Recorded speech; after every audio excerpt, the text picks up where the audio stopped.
Hello everyone, this is Richard Halley here for my review of David Bowie's 1969 album, Space Oddity. This goes by many different titles. It could also go by David Bowie. It could go by Man of Words, Man of Music, but that's an alternative title that was named after it. And Space Oddity, but it's most commonly known as Space Oddity.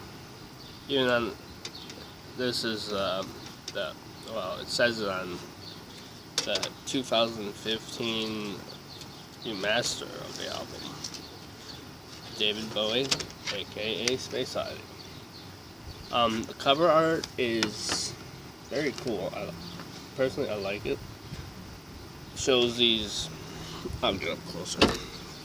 These dots, see them, and they get lighter in value. Lighter value from purple to dark blue to blue, and from green to yellow, which is very artistic. You know what I'm saying? And if you look closely, you can notice the dots for Bowie's face, which I found very cool. It's like once you can't unsee it. And the back cover of this album is very cool. Sorry. If you look closely, there's a spaceship there. Bowie, Alien. This is, when making Ashes to Ashes, Bowie definitely looks back on this cover, because if you watch the music video, Ashes to Ashes, at the end, it shows a clown walking with a woman. Part my mother said, to get things done, better not mess with Major Tom. And Bowie knew that. And right here, I believe that's a picture of his ex-girlfriend. I'm not sure if it's her. I don't know. It could be, most likely. Ex-girlfriend Hermione Flaffinger. I will pronounce names wrong, so don't expect me to say them right. And I believe that mountain's kind of free cloud. And very cool, Buddha, mice, and a bunch of people. You can look it up, and this is not showing you. This is about the songs. My personal review of it. Now, this is my very first review ever, so I'm not very professional. Sorry. So I'm just writing on how I like it and how I feel about it. But once I do more of these and get more better at it, I think I'll remake this so I can redo it, with the quality of the guitar, the instrumentation. But I'm just beginning. I'm not like a needle drop. If you want quality review, go watch Spectrum Pulse or the Needle Drop or someone else. Those are quality. Shout out to them. They are quality. I'm not. Alright, now Space Oddity. Space Oddity is a song about Major Tom, astronaut who gets lost, gets sent to space and gets lost. Very simple, but it's a very great song. People interpret it as a metaphor for drugs, and since in the sequel song, Ashes to Ashes, we all know Major Tom's a junkie. Could be that, and they say that with Austin when it's like 10, 9, 8, that part was like getting ready to shoot heroin, which only Bowie knows. And the song was inspired by the movie by Stanley Kubrick, 2001: Space Odyssey, which has Hal in it.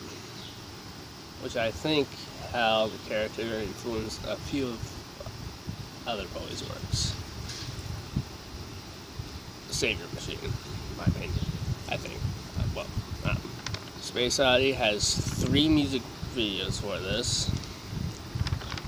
The 1969, the original version of Space Oddity, from the promotional film Love You Till Tuesday, is very, very low.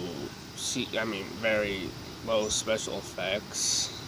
As Bowie playing both parts of ground control Major Tom. Very cool. And the next music video for this song is the 1972 version, directed by Mick Rock.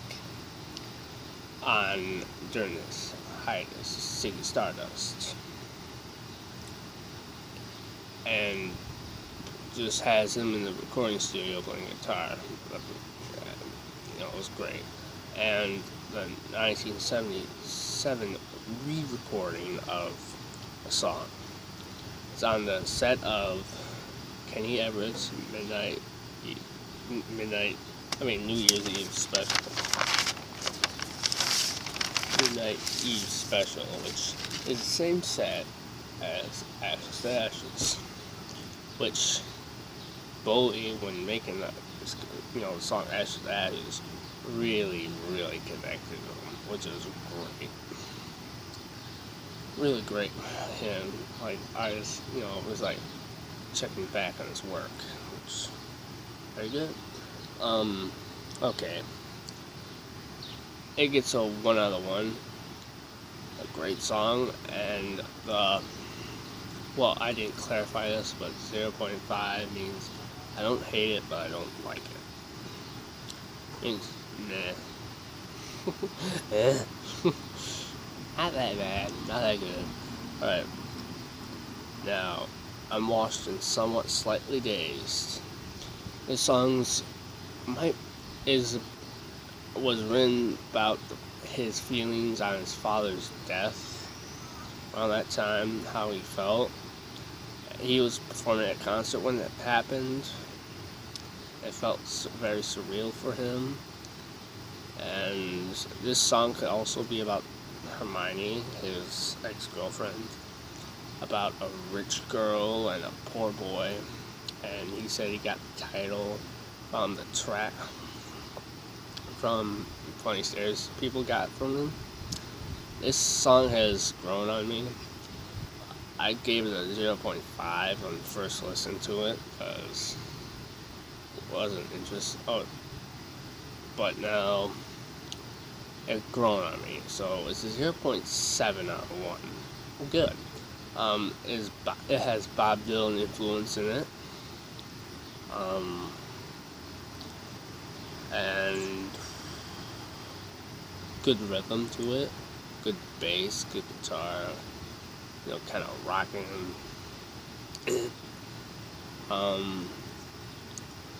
Very good, 0.7 out of 1. Letter to Hermione. Letter to Hermione is about Bowie writing a letter to his ex-girlfriend, Hermione. Well, duh. Everyone, you're watching how stupid is he? Okay. Okay. Back to the point. About to his girlfriend, Hermione. Something I could do, reminiscing, talking to her. How she's doing very well with a new guy, since she left for his other dude for a Broadway show or something like that. I'm probably wrong. Fact check me. Most likely. Yeah. I'll just write with you some love to you. Alright. 1.1. No. No, my bad. 1 out of 1. Okay, all you Bowie fans who like this song will be extremely pissed. Sorry about that. 1 out of 1. Great song. Really love it. Signet Committee. This song is great. This song's about the hypocrisy of the counterculture movement of the 60s, the hippies, and basically says those who preach peace and love but practice hate, the hypocrisy in it.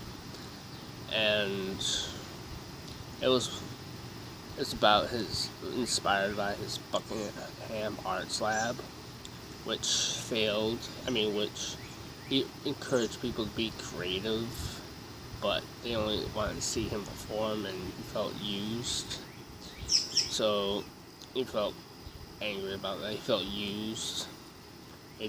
From the lyrics, they drained my soul, and like I said, the story in the song is a dystopia. How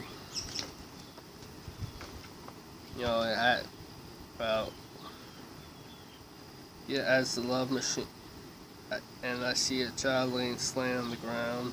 As the love machine lover through desolation room, plowing down man, woman, listening to command but not hearing anymore.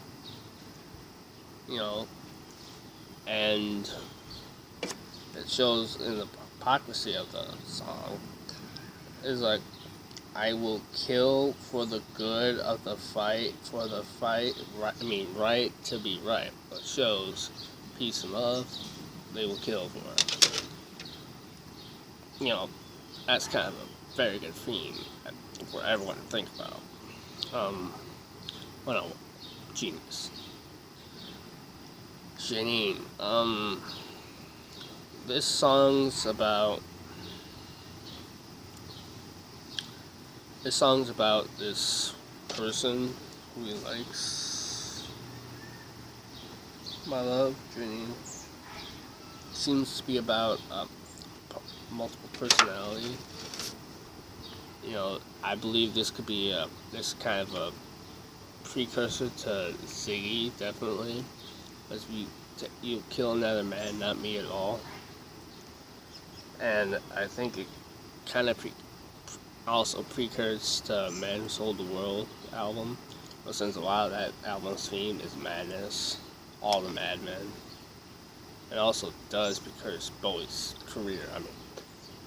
Ziggy, Waddington, Halloween Jack, Thin White Duke, songs. This song, 0.5, I'm not really into it. Occasional Dream, it's about Bowie reminiscing about his ex-girlfriend, Hermione. Very great song. Great acoustic, great flute, great everything. 1 out of 1. Wild Eye Boyfriend Free Cloud. This song's about a story, it's about Bowie said in an interview he felt alienated and isolated, and he didn't know where he was at the time, like he was puzzled on it. The part where, I just noticed this. It's probably just me, I don't know if it's me or not, but, the part where the mountain moves its eyes, the acoustic guitar part there sounds a little bit like Space Oddity.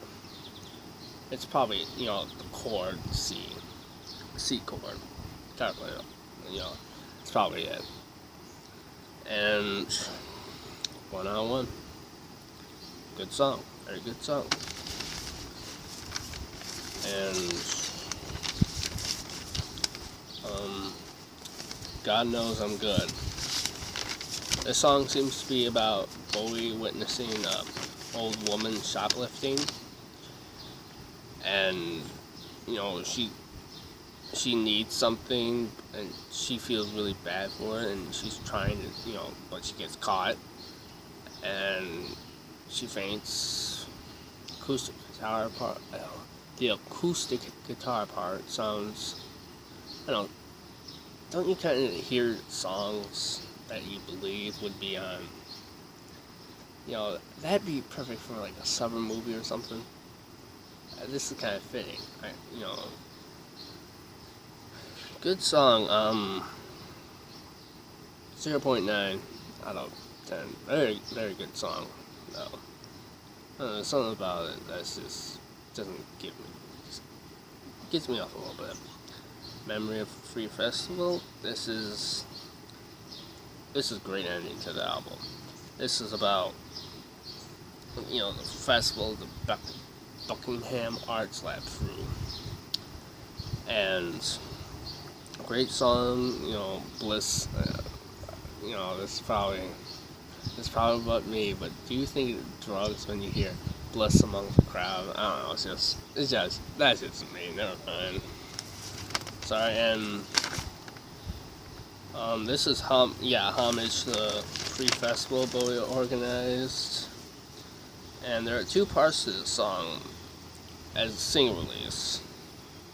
In 1970 with Mick Ronson, Woody Woodmansey, and Tony Visconti, from which made The Man Who Sold the World. Very great album. Yeah, I give that 1 out of 1. The best part of it is the ending. Sun Machine's coming down. We're going to have a party. That part, very great. 1 out of 1. Consistency. This album is very consistent, and what I mean by consistency is, it's like doesn't sound like 2 or 3 albums, like in one album. Like let's say a heavy metal song and a country song in one album. That doesn't, does the songs flow? It doesn't seem like compilation. You understand what I'm saying, audience? Because it doesn't like fit together. Like, it seems choppy if it's like metal, love, jazz, and grunge, and then blues. You know what I'm saying? Doesn't feel like 2 albums in one. So it's very consistent, and the final score of this album is 9.1 out of 10. It's 91%. Gold album. Oh yeah, some other facts I didn't tell you, I forgot to. That Tony Visconti produced this album, except for Space Oddity, which he felt it was cheap, and he didn't like it. So Gus Donjian, I pronounced it wrong, produced it, which is a very, very, it's a influential producer of Elton John. And in a 2012 documentary by BBC, stated that, he stated that he wanted to sound on that record. And, well, got the guy to do it.